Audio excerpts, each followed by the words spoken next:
Hello दोस्तों, पवन teaching centre में आपका स्वागत है। पेन पेपर हाथ में है और 9th का हिस्ट्री का बुक साथ में है, तो बने रहे पवन टीचिंग सेंटर के साथ। आज हम लोग पढ़ेंगे, इसके पहले हम लोग चैप्टर 4 ख़त्म कर चुके हैं, विश्व का इतिहास। आज हम लोग पढ़ेंगे विश्व का इतिहास के बारे में, नाजीवाद क्या है। दोस्तों कुछ 2 या 3 दिन से आपको वीडियो अपलोड नहीं हो रहा होगा, क्योंकि मेरा थोड़ा सा तबीयत ख़राब था, इसके कारण हम वीडियो नहीं बना पा रहे थे। आज से आपको रेगुलर वीडियो प्राप्त होगा, तो बने रहे पवन टीचिंग सेंटर के साथ। आज हम लोग पढ़ेंगे नाजीवाद क्या है। तो नाजीवाद क्या है, आप पिछले चैप्टर का क्वेश्चन आप बना लीजिएगा। अगर किसी में डाउट है, कोई प्रॉब्लम रहेगा, तो आप हमें से संपर्क करके पूछ सकते हैं। अब सवाल उठता है, सर हम आपसे संपर्क कैसे करेंगे? मैसेज के माध्यम से, है ना। कमेंट बॉक्स में लिख कर आप हमें बता सकते हैं, है ना। कोशिश होगा कि जल्द से जल्द आपका मैं सॉल्यूशन या उत्तर दे पाऊँ, रिप्लाई कर पाऊँ। तो देखते हैं आज का नाजीवाद।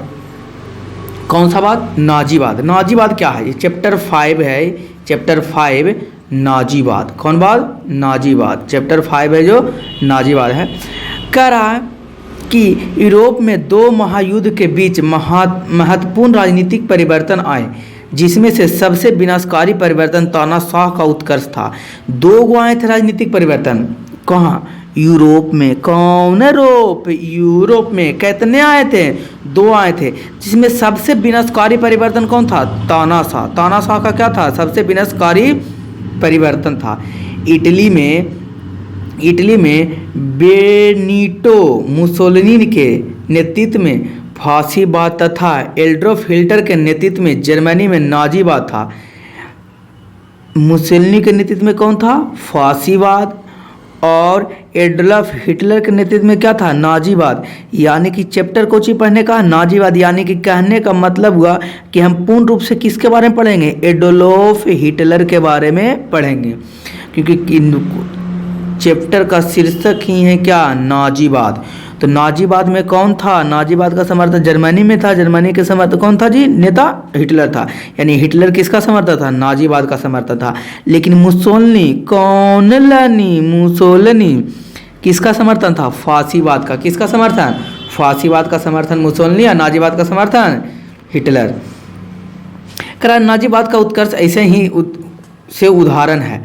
नाजीवाद एक आक्रमण विचारधारा थी। नाजीवाद क्या था? एक आक्रमण विचारधारा, एक विचारधारा था। लेकिन कैसा? आक्रमण करके। ये बात से नहीं समझता था, जिसको आप लोग जानते होंगे, लात के देवता बात से नहीं मानता है, जो कहावत आप सुनेंगे। उसी प्रकार जो नाजीवाद था वो भी क्या था? आक्रमणकारी था। ये बात से, है ना, बात से कोई बात को मनाता नहीं था, डायरेक्ट आक्रमण कर दिया करता था। आक्रमण विचार का था, जिससे राष्ट्र की सर्वोपरि को सबसे महत्वपूर्ण माना गया। व्यक्तिगत स्वतंत्र को राष्ट्र हित के आगे त्यागने और अर्थव्यवस्था पर राज के पूर्ण नियंत्रण की बात कही गई। इसी ने कहा कि राज्य व्यवस्था को, स्वतंत्र राज्य को हित में है, इसको आगे चलकर ही क्या करने लगा? त्यागने लगा। और अर्थव्यवस्था के पर राज के पूर्ण नियंत्रण था। ये कहता था अर्थव्यवस्था पर जितना भी था, किसका नियंत्रण था? राज का ही नियंत्रण था। एवं जर्मनी के विरुद्ध हुए अन्याय का बदला लेना। जब प्रथम विश्व युद्ध हुआ था, वर्साई की संधि हुआ था, उसमें जर्मनी के साथ क्या था? बहुत अन्याय हुआ था। उसका बदला लेने और जर्मनी के सामने और गौरव को पुनः स्थापित करने का उपाय किए गए हैं। हिटलर चाहता था कि जर्मनी के जो गौरव खत्म हुआ है, जो ये अन्याय किया गया था, उसको फिर पूरा पहले जैसा ही लाना क्या था? इसका उद्देश्य था। किसका? हिटलर का। हिटलर के उत्कर्ष और इसके नेतृत्व में नात्सी क्रांति के मुख्य कारण निम्नलिखित थे। इसके हित में कौन सा जी? नात्सिक। आस्तिक होता है वो, नास्तिक। नास्तिक किसको कहते हैं? आस्तिक किसको कहते हैं? हिंदी में आप पढ़ेंगे, जो विश्वास, भगवान पर विश्वास रखे, जैसे आपको हम समझाते हैं इस पेज के माध्यम से। एगो होता है आस्तिक, एगो होता है नास्तिक। यहाँ आपको किसके बारे में दिया हुआ? नास्तिक के बारे में। नास्तिक तो वैसा जो गॉड पर, कौची पर, गॉड पर कहने का मतलब हुआ ऐसा व्यक्ति जो भगवान पर रहे, विश्वास करे, वो आस्तिक कहलाता है। और जो भगवान पर विश्वास नहीं करे वो क्या कहलाता है? नास्तिक कहलाता है। यानी कहने का मतलब हिटलर कैसा नेतृत्व था? नास्तिक क्रांति के मुख्य कारण निम्नलिखित थे। ये था इसका जो था हिटलर का नेतृत्व नास्तिक था, क्योंकि भगवान पर, गॉड अल्लाह पर विश्वास नहीं करता था। जैसे पहला में हम देखते हैं गणतंत्रता की स्थापना। किस प्रकार से गणतंत्रता की स्थापना हुआ? और प्रथम विश्व युद्ध 1914 से 1918 तक हुआ था। आपको पता है, पिछले चैप्टर में हम इसे पढ़ भी चुके हैं। प्रथम विश्व युद्ध कब का हुआ था? 1914 में स्टार्ट हुआ था, 1918 में समाप्त हुआ था। प्रथम विश्व युद्ध 1914 में स्टार्ट और 1918 में समाप्त। में जर्मनी की पराजय से उत्पन्न अनियंत्रित स्थितियों को संभालने में शासक कैंसर विलियम द्वितीय करा। इसका इस समय जर्मनी के था शासक, कौन था? नाम था कैंसर विलियम द्वितीय। कौन? द्वितीय। आपको लग रहा हो नामे से पता चल रहा है समाज के लिए कैंसर ही था। आपको समझाने का उद्देश्य में, इसको कोई मेरा उद्देश्य नहीं कि इसको हम क्या कर रहे हैं, बुराई कर रहे हैं। कैंसर विलियम द्वितीय असमर्थ था। यानी जब प्रथम विश्व युद्ध हुआ था न, उसमें जर्मनी में ने जो नियंत्रण जर्मनी पर संभालना, इसके लिए इसके बस की बात नहीं था। किसके बस की बात नहीं? कैंसर विलियम द्वितीय। यानी कह सकते हैं प्रथम विश्व युद्ध जब स्टार्ट हुआ था उस समय जर्मनी में किसका शासन था? तो कैंसर विलियम द्वितीय के। अब सवाल उठता है कि सर ये द्वितीय कहते हैं किसको? जैसे हम बताते हैं कोई एक ही व्यक्ति के नाम हो, जैसे मोहन। कौन है? मोहन। मेरे क्लास में कोई दो तीन स्टूडेंट पढ़ता है जो मोहने नाम का है, मोहन अब मोहन। तो हम इसके जानने के लिए तो पहला कोई ना कोई तो इसमें से पहला आया होगा। अगर ये पहला है तो इसको हम कह देंगे प्रथम मोहन। ये क्या कहलाएगा? दूसरा जो आया होगा द्वितीय मोहन। ये क्या कहलाएगा? तृतीय मोहन। इसी प्रकार से इतिहासकारों ने व्यक्तियों को समझने के लिए उसको प्रथम, द्वितीय और तृतीय लगा दिया। उसका नाम नहीं होता था उस समय, थोड़ी नाम रहता था कि प्रथम मोहन, द्वितीय मोहन। नहीं, नाम उस समय तो मोहने रहता था, लेकिन इसी नाम के और कोई राजा होते थे और कोई शासक होते थे, इसलिए उसके आगे इतिहासकारों को समझने के लिए, पढ़ने में सुविधा हो, इसके लिए क्या लगाया करते थे? प्रथम, द्वितीय और तृतीय। उम्मीद है आपको समझ में आया होगा। करा इसलिए उसी प्रकार से कैल्शियम विलियम क्या था? द्वितीय। इसका मतलब कैंसर विलियम प्रथम कोई और पहले इसके पहले होगा। यस सर, समझ में आ रहा है। अतः प्रतिकूल स्थिति पाकर उन्होंने त्याग पत्र दे दिया। लेकिन इन्होंने क्या किया? देखा कि अब हमसे संभलेगा नहीं, तो इन्होंने क्या दे दिया? प्रतिकूल अच्छा स्थिति, प्रतिकूल मतलब कुछ अच्छा स्थिति को देखकर त्याग पत्र। अब कहेगा सर ये कौन सा पत्र है? हम तो इस समय कौन सा पत्र है? त्याग पत्र। त्याग पत्र को इंग्लिश में कहते हैं रिजाइन करना। क्या कहते हैं? रिजाइन। यानी कि अपने सत्ता पर से हट जाना क्या कहलाता? त्याग पत्र कहलाता। जैसे बोल सर हम कि देखिए ये ए है, ये बी है, ये कंपनी है, ये ए देश है, ये बी देश है। ए देश का कोई मंत्री है और ये बी देश का भी कोई मंत्री होगा। तो मान लेते ए देश का मंत्री है टुलपा, अब बी देश का मंत्री कौन है? टुलपी। अब देखा क्या हुआ टुलपा और टुलपी में, देखते हैं ए देश का मंत्री था, इस पर टुलपा क्या कर दिया? टुलपी आक्रमण कर दिया। कौन देश में? ए देश में। अब जैसे ही ए देश में टुलपी आक्रमण किया, अब टुलपा से संभला नहीं, तो अभी क्या कह दिया? टुलपा अपना त्याग पत्र देकर आराम से निकल गया। सोचा हमसे बस की बात नहीं है। उसी प्रकार अभी हुआ है, जैसे अभी तत्कालीन की एग्जाम्पल देते हैं अफगानिस्तान में। कौन तान? अफगानिस्तान। अफगानिस्तान है कहाँ? भारत के सीमा पर अगर देखिएगा इस तरीक़ा से जम्मू कश्मीर है। जम्मू कश्मीर के यहाँ पर स्थित होगा कौन? अफगानिस्तान। यहाँ है पाकिस्तान, यहाँ है काजाकिस्तान, इधर है तुर्कमेनिस्तान, यहाँ उज्बेकिस्तान। कुल्हे ताने हैं, है ना? तो यहाँ जो अफगानिस्तान यहाँ पर होगा, यहाँ पर कौन? अफगानिस्तान में किसकी सरकार थी? अफगानिस्तान में गनी की सरकार थी। लेकिन यहाँ अफगानिस्तान में तालिबान जो आतंकवादी संगठन है, तालिबान क्या कर दिया, अफगानिस्तान में हमला। कौन ला, हमला। और यहाँ के जो हेड थे, जो शासक था गनी का, वो यहाँ देश छोड़कर भाग गए, यानी कि ये संभाल नहीं पाए। तो तालिबान का कब्जा हो गया किस पर, अफगानिस्तान पर। एग्जाम्पल है, तत्कालीन एग्जाम्पल अभी ऐसा हुआ है, इसलिए आपको बता दिए हैं। तो करा उसी प्रकार से ये भी त्याग पत्र दे के 10 नवंबर 1918 ईस्वी को हॉलैंड भाग दिए। कहाँ भाग गए, हॉलैंड। या बता, और गनी कहाँ भाग गए जी, गनी भाग गए इंग्लैंड, शायद भागे हैं। 10 नवंबर 1918 ईस्वी को हॉलैंड भाग गए। कौन हॉलैंड भाग गया, कैंसर विलियम द्वितीय। क्यों भाग दिया, क्योंकि प्रथम विश्व युद्ध में इससे इसके देश पर नियंत्रण नहीं हो रहा था, इसलिए यहाँ से भाग गया। कब भागा, 10 नवंबर 1918। कब भागा, 10 नवंबर 1918। कौन भागा, कैंसर विलियम द्वितीय। कैंसर विलियम द्वितीय था कौन, जर्मनी के क्या था, जर्मनी का शासक था। क्यों भागा, क्योंकि प्रथम विश्व युद्ध में इस पर नियंत्रण इससे हो रहा था ना। कब भागा, 10 नवंबर 1918 को। कहाँ भागा, तो हॉलैंड में भागा। बड्डी भागा भाग हो गया। ऐसे अवस्था में सामाजिक प्रजातांत्रिक दल ने सत्ता अपने हाथ में लेकर एक तंत्र के स्थान पर जर्मनी में गणतंत्र की स्थापना की और अपने नेता फ्रेडरिक एल्बर्ट को चांसलर बनाया गया।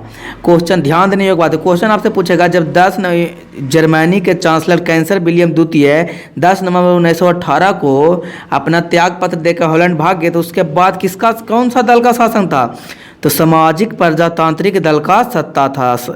पहला क्वेश्चन। दूसरा क्वेश्चन क्या पूछेगा, सामाजिक 10 नवंबर 1918 के बाद सामाजिक प्रजातांत्रिक दल के नेता में से किसको चांसलर बनाया गया था, तो फ्रेडरिक एल्बर्ट को चांसलर बनाया। किसको, कौन बट, फ्रेडरिक एल्बर्ट। कौन बट, फ्रेडरिक एल्बर्ट। करा 11 नवंबर की बात है। कब की बात है, 11 नवंबर 1918 ईस्वी को इस नई सरकार ने युद्ध विराम संधि पर हस्ताक्षर किया। यानी जो, तो क्वेश्चन पूछेगा युद्ध विराम संधि पर हस्ताक्षर कौन से जर्मनी के कौन से चांसलर ने किया था, तो फ्रेडरिक एल्बर्ट चांसलर ने। कब किया, 11 नवंबर 1918 ईस्वी को हस्ताक्षर किया।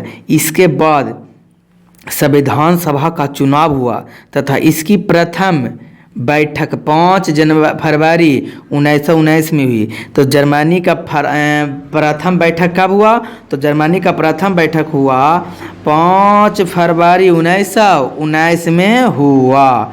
कब हुआ, 5 जनवरी 1919 में हुआ। बाइमर नामक स्थान पर हुई। कौन सा स्थान पर, बाइमर नाम। ये भी ध्यान देने योग्य बात है, स्टार वाला क्वेश्चन होता है, इसको कहते हैं, हमारी तरफ से कहा जाता है स्टार वाला पॉइंट है जी। इसलिए यह संविधान बाइमर संविधान या बाइमर गणतंत्र के नाम से प्रसिद्ध हुआ। इसी संविधान को कौन गणतंत्र कहते हैं, बाइमर गणतंत्र। कौन संविधान कहलाता है, बाइमर गणतंत्र संविधान कहलाता है। यह संविधान 10 अगस्त 1919 को लागू हुआ। यह संविधान कब लागू हुआ, 10 अगस्त 1919 को। कौन सा संविधान, बाइमर संविधान। कब लागू हुआ, 10 अगस्त 1919 को। 10 अगस्त 1919 को लागू हुआ। बाइमर संविधान के अनुसार जर्मनी ने कौन मानी, जर्मनी। कौन संविधान के अनुसार, बाइमर संविधान के अनुसार। कौन मानी, जर्मनी में संघीय शासक व्यवस्था की स्थापना की गई तथा राष्ट्रपति को आपातकालीन शक्ति प्रदान की। यही संस्था के द्वारा राष्ट्रपति को कौन सा शक्ति, आपातकालीन शक्ति प्रदान किया गया। तो क्वेश्चन पूछेगा जर्मनी में राष्ट्रपति शासन कौन से संविधान के अनुसार प्रदान किया गया, तो बाइमर संविधान के द्वारा। तो कहेगा चांसलर, जर्मनी के चांसलर को जर्मनी के राष्ट्रपति को आपातकालीन शक्ति कब प्राप्त किया गया, तो 10 अगस्त 1919 को बाइमर संधि के द्वारा प्राप्त किया गया। देखते हैं पीली, हम इसको कहते हैं पीली वाली डिबिया। आपको दिख रहा, पीला जैसा दिख रहा, डिब्बा जैसा दिख रहा, इसलिए हम बोल दिए इसको पीली वाली डिबिया। तो कह रहा जर्मनी का तत्कालीन स्थिति कैसा था, सबसे पहले गणतंत्र की स्थापना, तो हम गणतंत्र की स्थापना में पढ़ रहे हैं। दूसरा में हमको क्या पढ़ना है, वर्साय की अपमानजनक संधि। वर्साय की जो संधि हुआ था इसमें अपमानजनक क्या था उसके बारे में हम पढ़ेंगे। फिर तीसरा में पढ़ना आर्थिक संकट। कौन संकट, आर्थिक संकट क्या है उसके बारे में पढ़ेंगे। क्षतिपूर्ति की कठोर शर्तें, क्षतिपूर्ति हुआ था उसका कौन सा कठोर शर्तें रखा गया था जर्मनी के विरुद्ध, वो भी पढ़ेंगे हम लोग। फिर पढ़ेंगे 5वां पॉइंट में पढ़ेंगे समाजवाद का बढ़ता खतरा, और समाजवाद में कैसे खतरा बढ़ता चला गया जिसके बारे में पढ़ेंगे। यानी कि पीली वाली डिबिया हमको यह बताता है कि क्या क्या पढ़ने को है। भारतीय संविधान में राष्ट्रपति के आपातकालीन शक्ति का स्रोत वाइमर संविधान से ही माना जाता है। कौन संविधान? वाइमर संविधान। ध्यान देने योग्य, जर्मनी में कौन सा संविधान जी? वाइमर संविधान। भारतीय संविधान में राष्ट्रपति आपातकाल किससे माना जाता है? वाइमर संविधान से ही माना जाता है। परंतु नया वाइमर गणतंत्र युद्धोपरांत जर्मनी की स्थिति संभालने में असफल रहा। नया जो गणतंत्र आया ना वो भी युद्धों की स्थिति को संभाल नहीं पाया, यानी कि असफल ही रहा। जनता में काफ़ी आक्रोश था, यही कारण जनता में क्या था? क्रोध का माहौल बन चुका था। तो कह रहा है आगे, कह रहा वर्साय की आपातकाल संधि, वर्साय की अपमानजनक संधि किस प्रकार के हुआ था? तो वर्साय की संधि किसने बनाया था? अमेरिका का राष्ट्रपति वुडरो विल्सन था, उन्होंने बनाया था। कई सूत्री था? 14 सूत्री था, आपको याद होगा। कह रहा है कि प्रथम विश्व युद्ध के बाद 28 जून 1919 ईस्वी में जर्मनी की नई गणतंत्र को अपमानजनक वर्साय संधि पर हस्ताक्षर करने के लिए मजबूर किया गया था। जर्मनी अपने इच्छा से हस्ताक्षर किया नहीं था, इसको क्या किया गया था? मजबूर किया गया था। कब करवाया था? 28 जून 1919 को। वस्तुतः यह संधि काफ़ी कठोर एवं आरोपित था। ये संधि जो था बहुत ही कठोर था और बहुत सारा आरोप इस पर सौंपा गया था। इसी संधि द्वारा जर्मनी का अंग भंग कर दिया गया था। इसी संधि के द्वारा किसको जी? जर्मनी को अंग भंग कर दिया, यानी कि जर्मनी को तोड़ फोड़ मरोड़ के अलग भागों में बांट दिया गया था। ऑल्सेस लॉरेंस का क्षेत्र फ्रांस को लौटा दिया गया था। और ऑल्सेस लॉरेंस जो था जर्मनी क्या किया था? फ्रांस से जो लिया था उसको क्या कर दिया गया? लौटा दिया उसको। तथा जर्मनी क्षेत्र में स्थित सौर नामक कोयला खदान, कौन क्वेश्चन पूछेगा, कौन सा कोयला खदान को जर्मनी के 15 वर्ष के लिए फ्रांस को दे दिया गया था? तो सौर नामक कोयला की खान को 15 वर्ष के लिए फ्रांस को दे दिया गया। कौन दे दिया? किसके द्वारा दिया गया? वर्साय की संधि के द्वारा दिया गया। किसको दिया गया? फ्रांस को दिया गया। ये सौर नामक कोयला खदान था किसका? जर्मनी के था।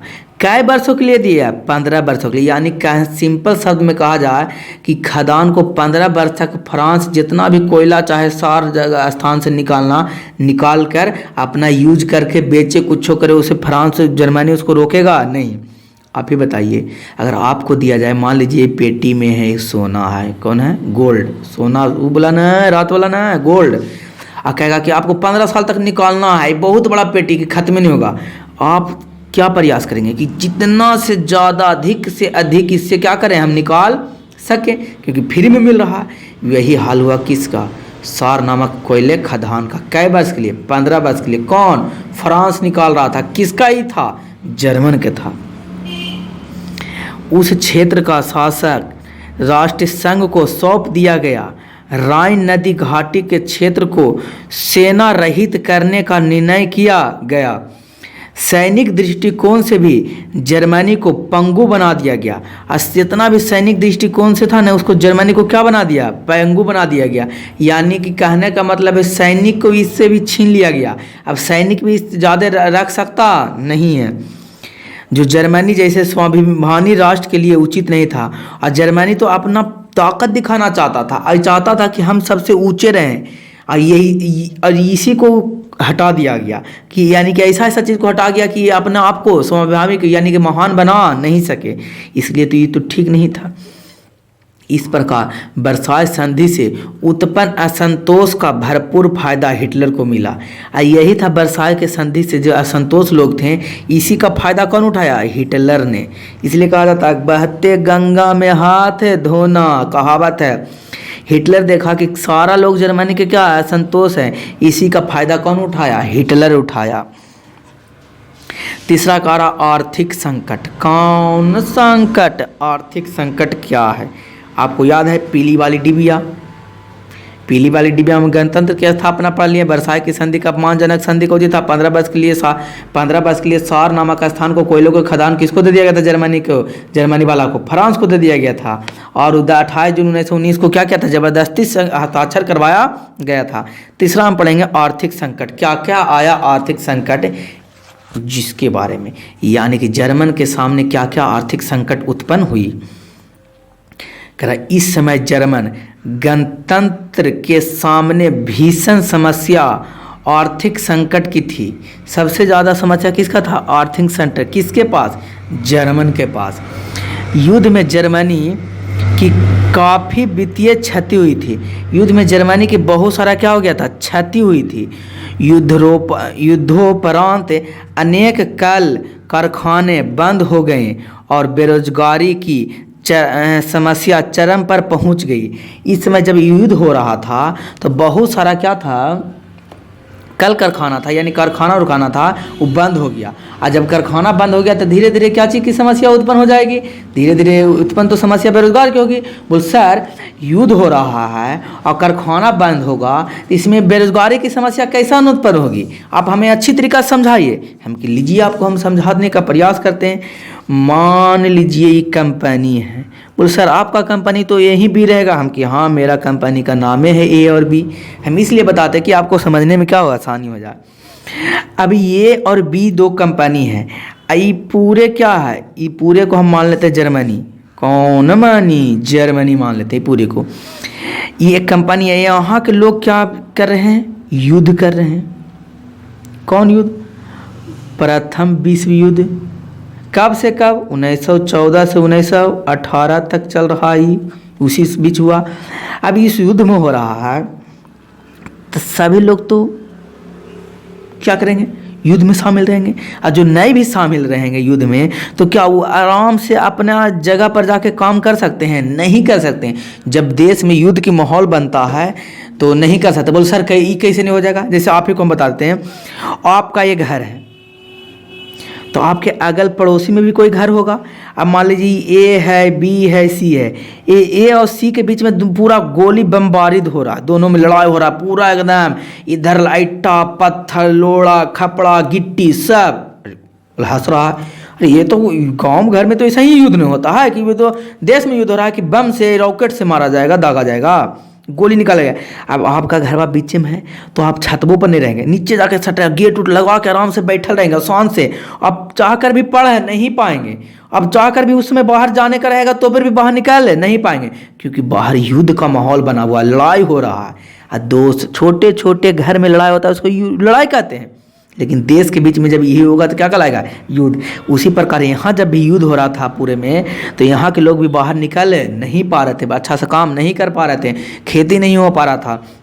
अब बताइए काम नहीं हो पा रहा है तो क्या, या मान लीजिए एक कंपनी है, एक कपड़ा का दुकान है, एक कंपनी में कपड़ा बेचता है, एक कंपनी में क्या बेचता है? जनरल स्टोर है, सामान बिकता है। तो आप काम तो नहीं कर रहे हैं, ये आप हैं। बोल सर हम ऐसा नहीं, हम चलो कोई बात नहीं, दूसरा कोई है, इसका नाम दे देते हैं कोई एक्स व्यक्ति है।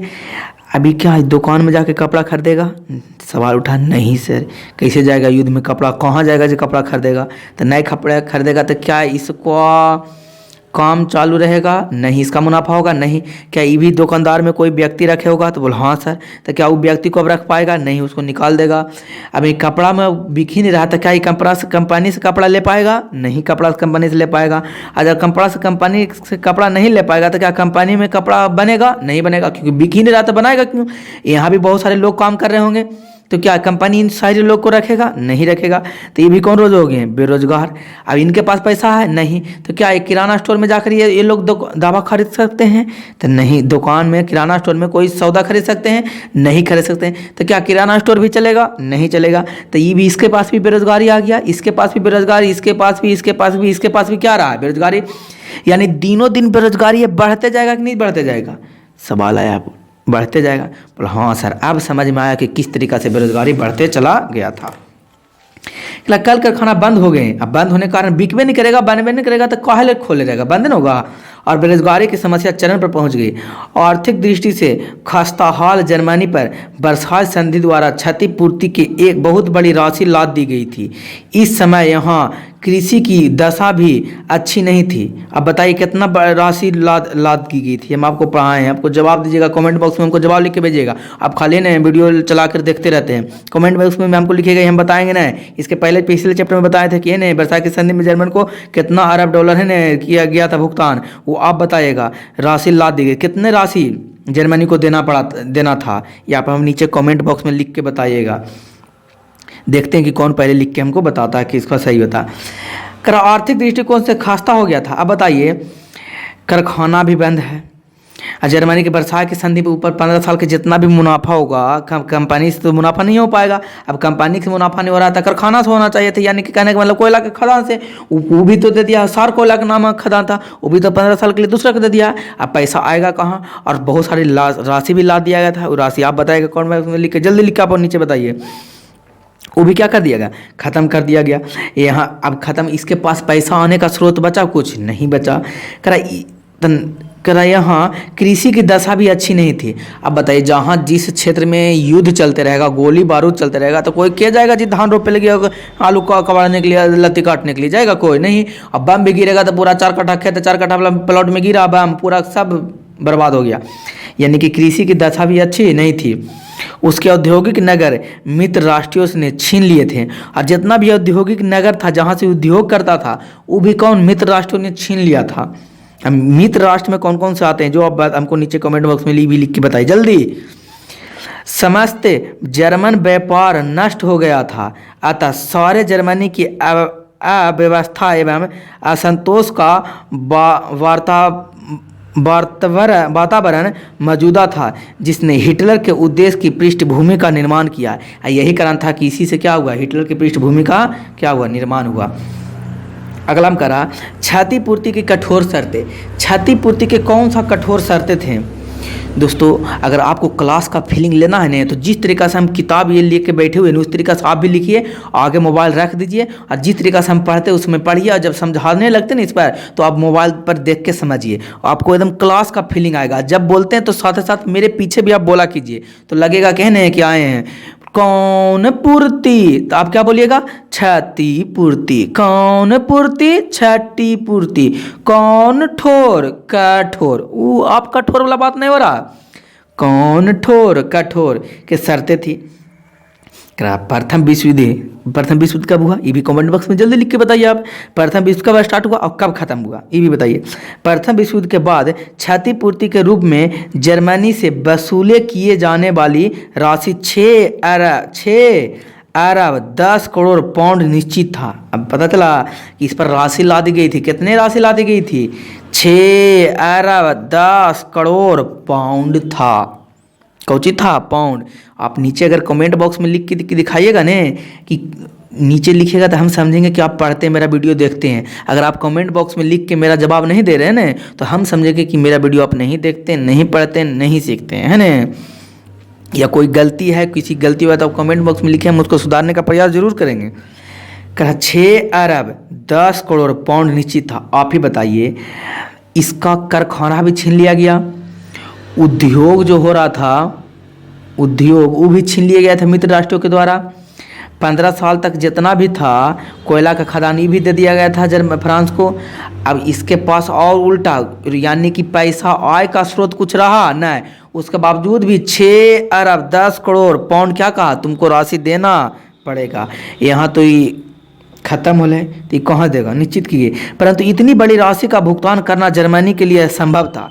अब इतना बड़ा राशि कहाँ से भुगतान करेगा जी? इसके पास पहले से स्थिति बद से बदतर हो ले, ऊपर से आप 15 साल के लिए कोयला से जो आता था मुनाफा वो भी आप ले लिए, उद्योग भी आप छीन ही लिए, कारखाना भी यहाँ का बंद ही हो गया, तो पैसा आएगा कहाँ से पास? तो एक ही उपाय तो बचेगा, युद्ध करें। अब आप पैसा भी कितना मांग रहे हैं? 6 अरब 10 करोड़ रुपया मांग रहे हैं, यानी कि 610 रुपया मांग रहे हैं कि आपको दे दिया जाए। यहाँ 6 अरब 10 करोड़ रुपया है, उस समय के हिसाब से बहुत बड़ी राशि था। ये राशि का भुगतान जर्मनी के लिए संभव था।